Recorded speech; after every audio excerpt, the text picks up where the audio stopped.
না বাঁচলে বাংলাদেশ বাঁচবে না। সুতরাং জুলাইকে বাঁচানোর জন্য আমাদেরকে যদি আরেকবার মরে যেতে হয় আমরা মরে যাব, কিন্তু জুলাইকে আমরা বেহাত হতে দিব না ইনশাআল্লাহ। আগামী ৩৬ জুলাইয়ের মধ্যে সরকার যদি কোনো স্পষ্ট দৃশ্যমান পদক্ষেপ না নেয় গণহত্যার বিচার এবং ফ্যাসিস্টদেরকে নিষিদ্ধ করবার জন্য, আমরা সকল জুলাই জনতা শত শত আহত এবং শহীদ পরিবারকে সাথে নিয়ে আমরা সচিবালয় ঘেরাও দেব।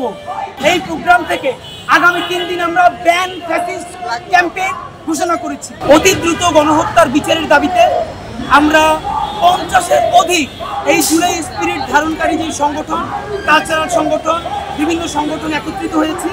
আমরা ধারণা করছি বাংলাদেশের ফ্যাসিবাদ বিরোধী সকল সংগঠন আমাদের সাথে যুক্ত হবে।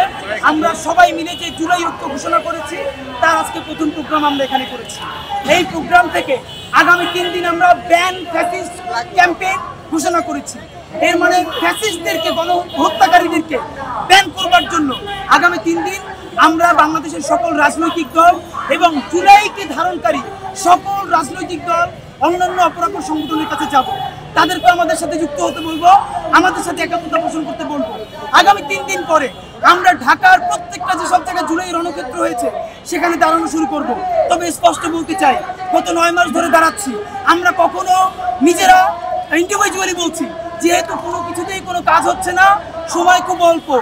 আগামী ৩৬ জুলাইয়ের মধ্যে সরকার যদি কোনো স্পষ্ট দৃশ্যমান পদক্ষেপ না নেয় গণহত্যার বিচার এবং ফ্যাসিস্টদেরকে নিষিদ্ধ করবার জন্য, আমরা সকল জুলাই জনতা শত শত আহত এবং শহীদ পরিবারকে সাথে নিয়ে আমরা সচিবালয় ঘেরাও দেব।